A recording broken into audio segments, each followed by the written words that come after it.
Welcome back to our next video, but not just video, series of videos. Instead of going big and making larger and more interesting things, I'm going to go small. So I'm going to do the largest of our vessels in this series today. So what I have done is to glue it up. I figured that's the size of vessel I want.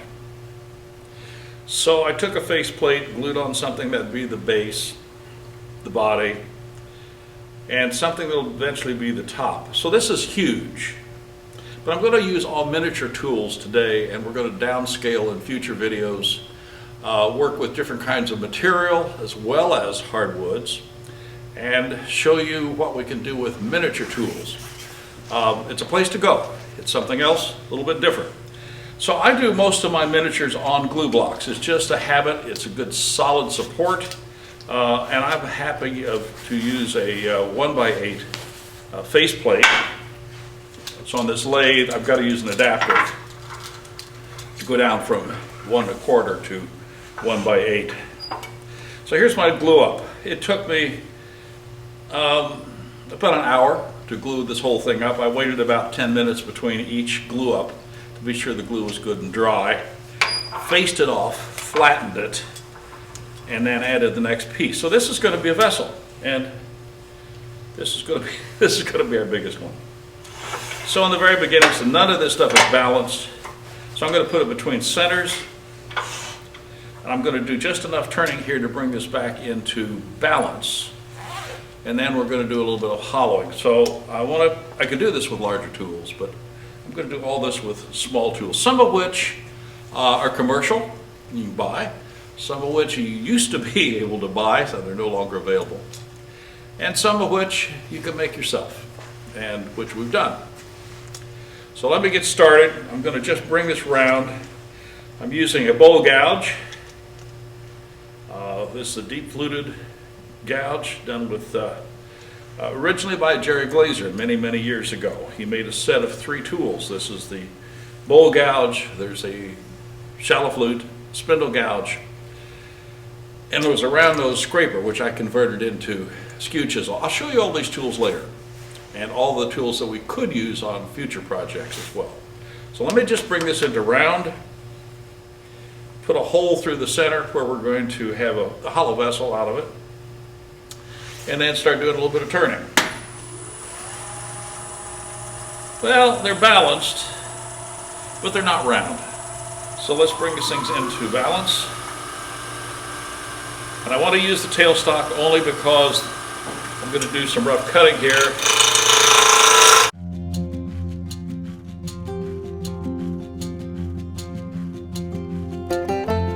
I'm just getting this round, that's all I want to do.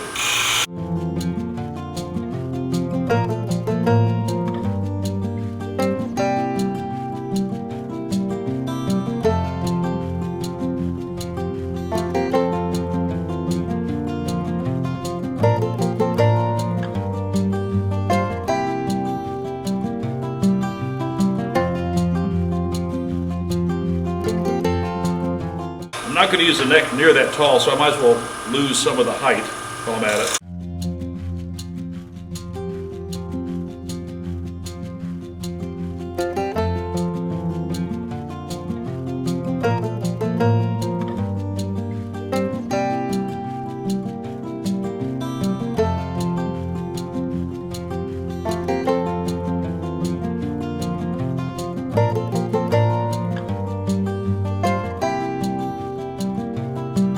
I'm trying to visualize what this is going to be, and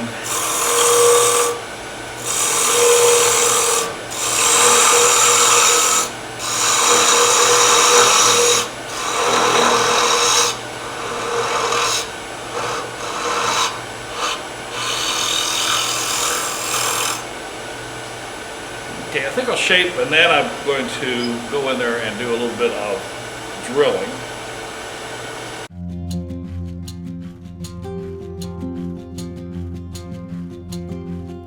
The base has got to get a lot smaller, but I'm not going to take it down. I need the mass while I'm doing the hollowing.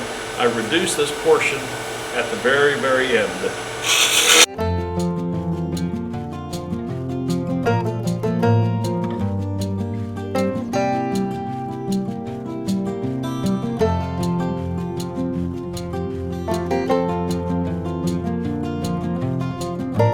Now this deep shoulder here is going to be a hard thing to hollow, but we'll get it.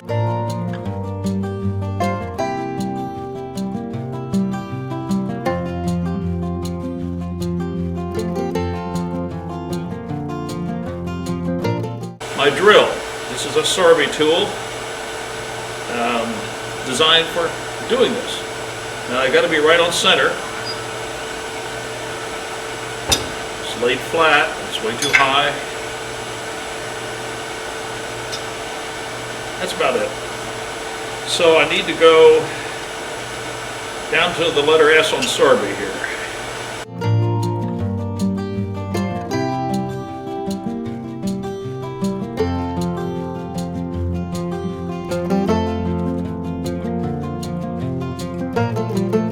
Got it. So now let's see. Let me do a little bit more on the shape, and then we're going to start doing a little bit of hollowing. I just want to see more about where this is going to end up. I think that shoulder is sharper than I'd like. But just a little bit of shear scrape there, that's better. And this is going to come way down, as I said.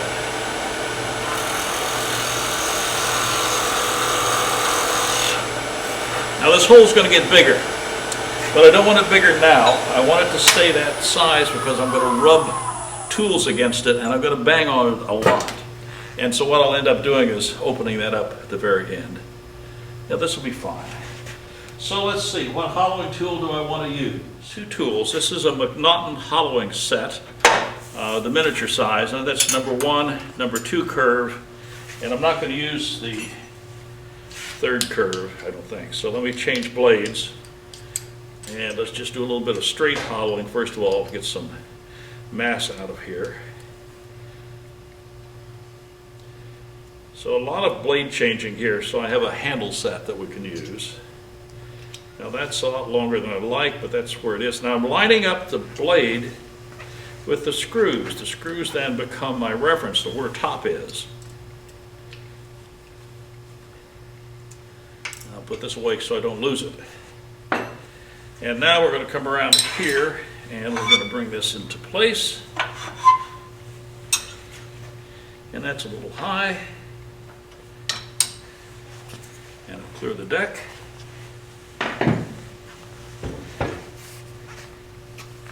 Maybe still a smidge high. Now, as we talked about in the last video, which I hope you watched, we talked about end-grained vessels being hollowed from the center out. So I'm going to do the same thing. Now there's my bottom. Check the depth. That's just about where I want it. It doesn't go all the way to the bottom here. And I'm not going to make this fully round inside. It's going to be kind of V-shaped at the bottom a little bit because much of this mass is coming off from the outside later. So let's see how this tool works.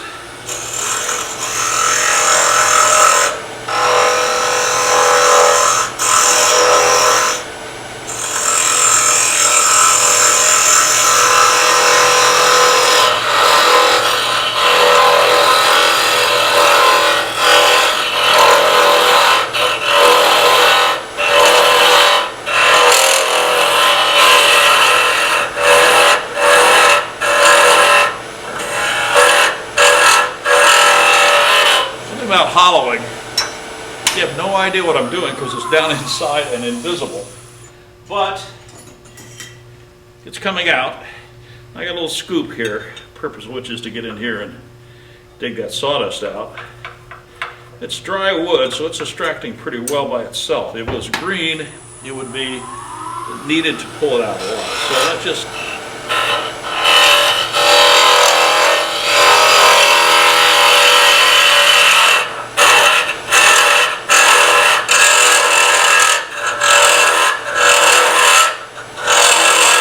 I don't know why I'm looking, I can't see it either. So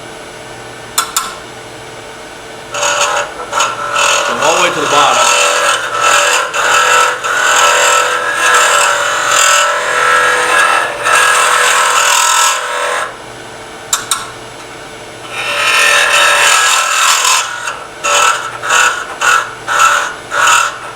Now I left a little bit of a dimple right in the center, and what I'm doing now is trying to find that dimple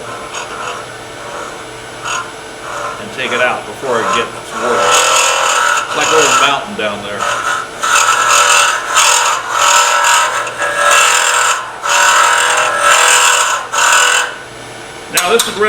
so it should cut pretty smoothly, but it seems like it's not, so I'm going to take and sharpen my tool just a little bit. This is not the one I carry in my pocket, but it just happened to be here and handy. Let's see what that does.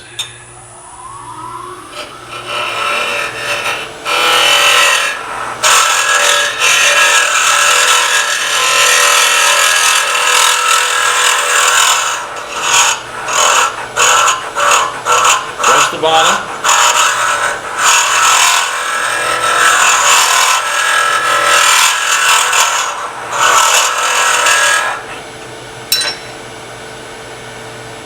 Clean out.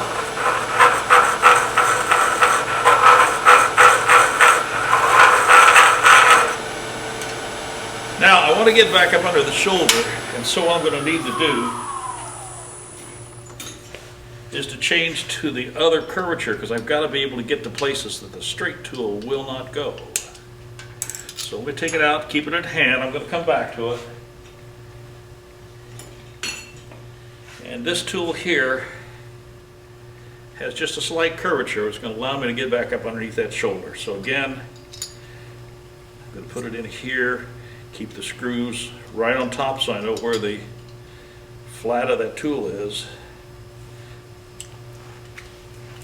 You could use a bigger handle, but I find this is adequate for me. So on center, I'm going to come in here and go back up underneath that shoulder. It may need sharpening also.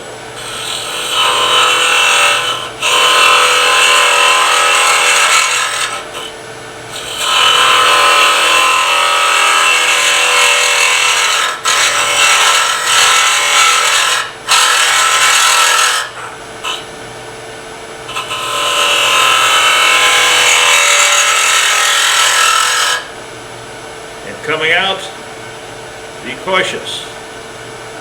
I never want to allow this to turn up. That'll be a catch waiting to happen. So let's get some chips out.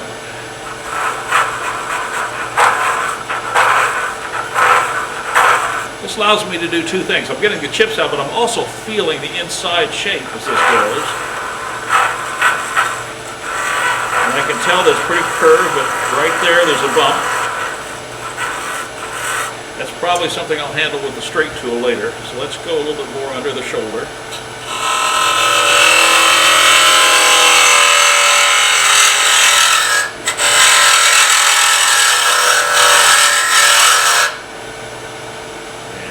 Safely. Clean up.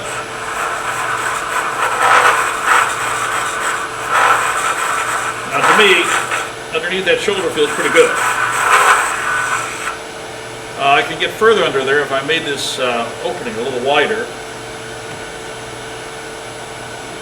I'm going to take my skew chisel and just take a little mass off of here and make it a little thinner.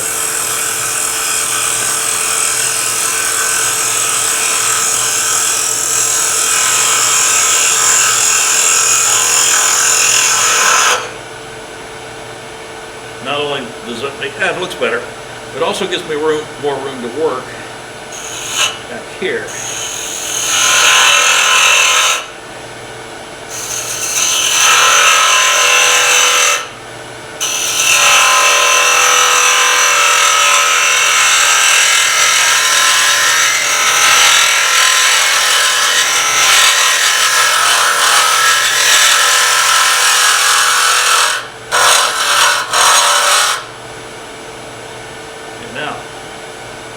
With curved tools, be sure that you never rest it in the middle of that curve. You'll force that thing down. You need to get beyond it. Let's do a little cleanup.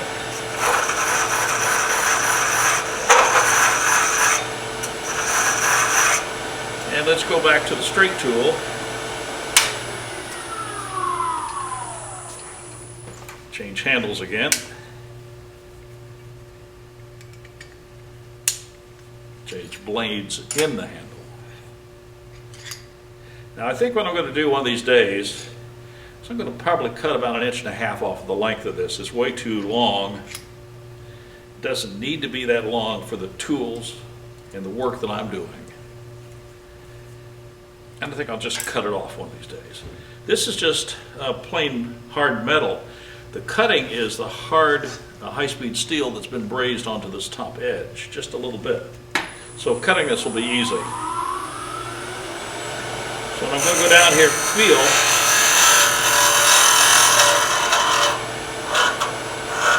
Okay, what I'm doing is trying to find out what's going on inside. I can't see it or a good look. There's that little dimple in the bottom. When I find it, I go down below it and raise the tool right up through it.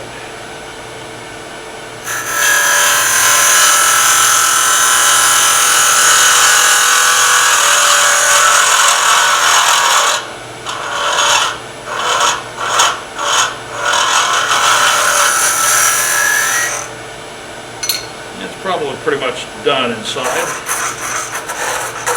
Feels good. So let's go back and finish shaping the exterior.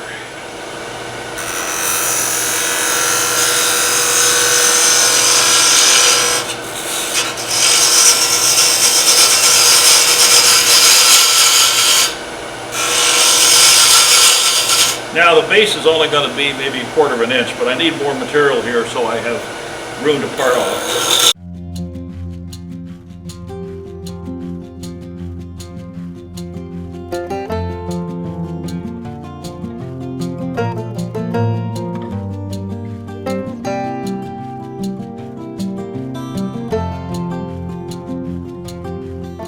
So I'm trying to look at the completed curve.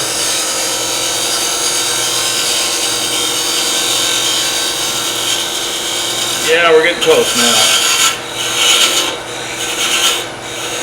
And that's longer than I want, which is good. So now, the trick is to pick up a little bit of sandpaper.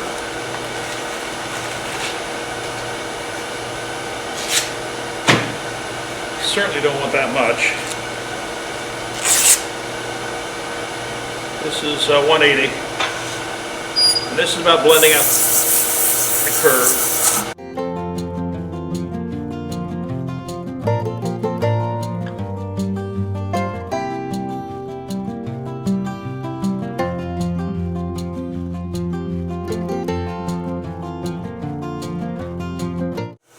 I'm looking at the floor beyond this vessel because that gives me a good contrast to see how the shape is coming out.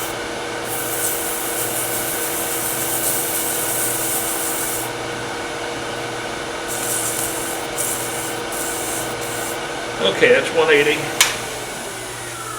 I think we need to go to a reciprocal sander so we can get out any scratches that I just put in. So, oh yeah, I didn't get all the way down in here in the holly. I can see a spot where the holly is interrupted. So I have a little modification yet to be done. I think I'll use my shallow fluted gouge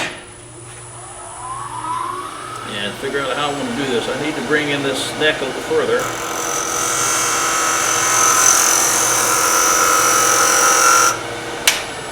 See if that catches the problem. No, not quite. It needs to go a little farther.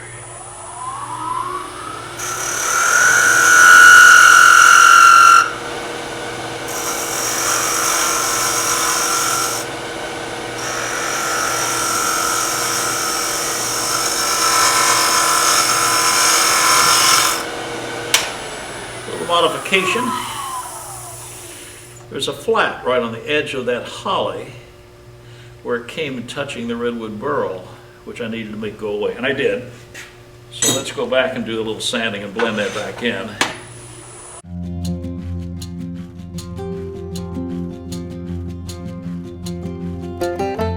Okay, so as I said, reciprocal sanding.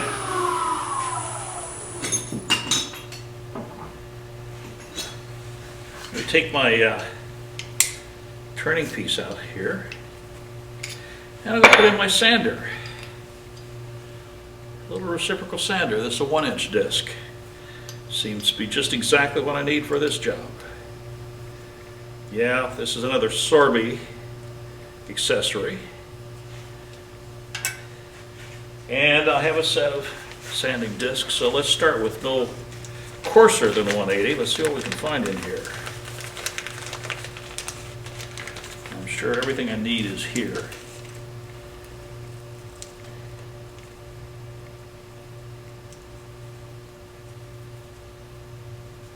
Here's about 180.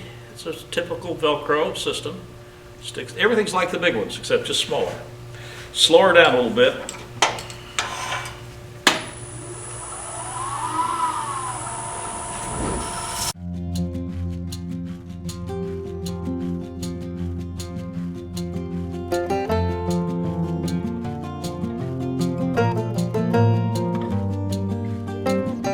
And there's not a scratch that's visible.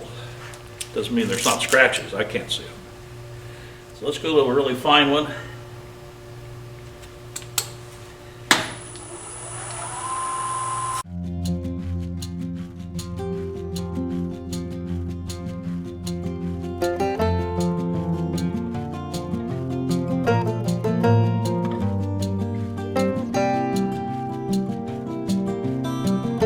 Okay. So now before I finish the shape, I have to do one more thing. I have to establish where the bottom actually is. And that requires a parting tool. And I'm going to put a cut in here simply to say this is the bottom. So my eye stops where I need to stop.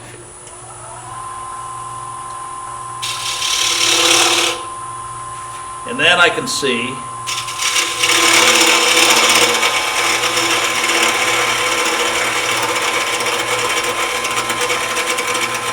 what else I have to do on the shaping.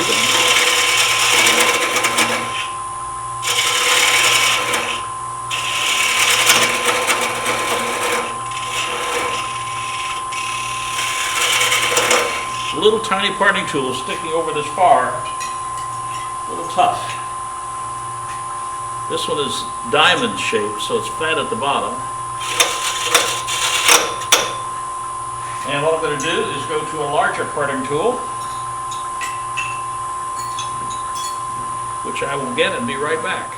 Well, I've got a really big parting tool, but the point of it is I'm going to stick over the tool rest to cut on this bottom at least 1.5 inches, and I need the mass in this so these other little tools are vibrating too much.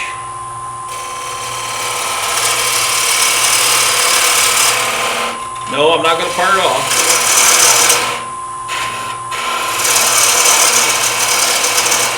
But I am going to create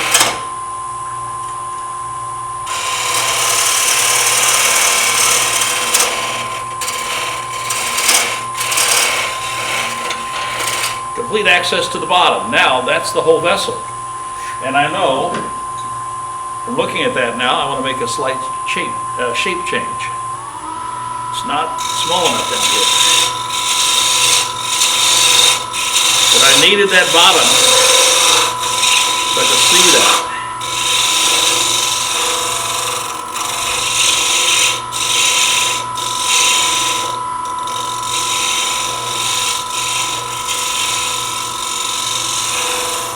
That's more what I wanted. Repeat our sanding process.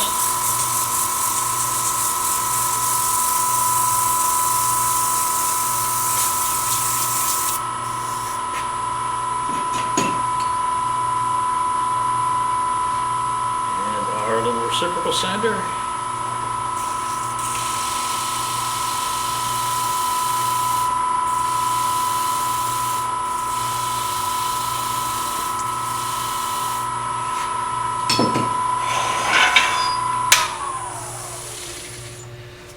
So now, the only thing remaining to do, besides getting the stuff out of there, is to add finish. And I'm leaving it on the faceplate until I get every coat of finish on there I want. I'm going to put a coat on, it'll dry, it'll raise the grain, I'm going to have to sand it again. But now I keep the handle, and at the very end I will part this off. At that point in time I will re-chuck this. I have a small vacuum chuck, this will just fit fine. And then I can come in here and complete the bottom as an extra individual separate step. To put my finish in, I use this Minwax wipe on poly a lot. And I don't have any of my little brushes, so I took a piece of paper towel, but it's going to do the job for me because I want to show you this. This is too good to pass up, because redwood burl changes so much when it gets finish on it. And it's so much like a sponge when you're putting it on. The first couple of coats soak in like, yeah, a sponge. So I had to do this. And what I'm doing is really loading it on. And I can see, you probably can't, but I can see already that there's spots that have already gone dry. It has just continued to absorb, and that's fine. So, and the holly won't change color very much, nor will it accept much finish. But we got it pretty well coated. Now what I would normally do right here in this spot right there is I put it on. I can literally watch it just soak right into the wood. So we've got it all the way around. We've got a first coat on. That's going to be a seal coat. And here's what we're going to do next. Put this aside. We'll unfold this later and make sure that it doesn't becomes a flammable issue. I'm going to take this piece of paper here and take off all the excess. I just want this first coat to go on, give you a matte look at this piece. And so there is the start. When we get done, this will have a lot of shine to it. Has kind of a vertical grain to it. The holly's gone a little bit gray. That's what happens when you get finish on it. And the walnut base has just enough contrast. So I want you to see what that's going to start looking like. When I get home tomorrow, the weather's really nice and dry. We're filming today. It'll probably be ready for a second coat tomorrow. If the weather turns rainy, I may have to wait 2 days between coats. But I will check it to see if it needs to be sanded down. Redwood burl tends not to swell very much, but I may hit it with a bit of 240 or some steel wool before I do the next coat. Take care of dust bunnies at least. Anyway, that's it. I wanted to show you that, and we will now go ahead and take a look at some of the tools and some of the smaller projects that we'll be moving toward. This is something you do right off the floor in your shop. This is scrap wood. Go for it. I went up and spread out the tools that are in my little tool roll so you can take a look at what's there here. Some are commercial, some are currently available, some are things I made. So first thing over on the side here is just a piece of aluminum rod. I've hammered out both ends into little scoops so I can go down inside a vessel and extract the chips. I'm going to use it as a pointer. These are, I don't even know the source of these three tools, but they are very narrow parting tools. And one is a round nose scraper. You can't tell it, but that's an 1/8 inch round nose scraper, and it might be useful. These are commercially available. This is from Mike Jakowski, and he calls them pocket rockets. They are carbide tipped tools. One's straight, one's bent, and they will fit into my handle set here. They're commercial and they work really great, and they can be used on things much larger. I made my own set. Here's a straight and a bent one. We went on the internet and purchased these carbide circular cutters with the matching screw. And then I formed the handles. So these are mine. These are commercials from Mike Jakowski. This set of three tools here is the smallest of a set of tools from Kel McNaughton and the McNaughton hollowing systems. There's a straight one, there's a slightly bent one, and there's one with a much heavier curve. Between the three different sets, three different sizes, they vary a little bit. But this is the smallest miniature set. I don't know of anybody else who has one, but they are available. This is a handmade tool here. It's just a piece of high-speed steel 3/16 rod buried into a piece of aluminum. Makes a nice little handle. Works really nice. Commercial tools from Sorby. This set is on the market. And they work really pretty well. One's very slightly bent. I like this because the hook over doesn't create a lot of torque on the handle when you're cutting with it. And then there's a straight one. Be cautious in sharpening things like that to always use a card of some sort and stroke it from the back side rather than trying to grind on that edge. There's just not a lot of metal there. You'll go way too fast. This is my favorite set over here, and I know that these are not available.